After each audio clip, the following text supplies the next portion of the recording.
হ্যাঁ বন্ধুরা, দেখেন আমাদের গ্রামে সেই খাল, এই খাল দিয়ে বিভিন্ন পানি জমা হয়ে ওই খাল দিয়া আমাদের বাড়ির পিছনে একটা বিল আছে, ওইখানে যায়।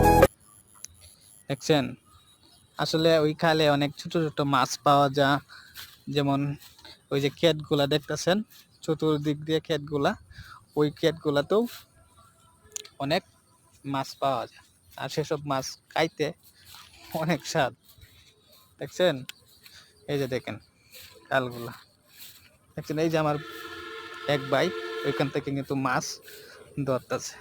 দেখছেন খালের কি সুন্দর দৃশ্য, এই যে অনেক সুন্দর দৃশ্য। দেখছেন চতুর্দিক দিয়ে অনেক সুন্দর, অনেক সুন্দর। আর সেই আমার বট গাছ, যেখানে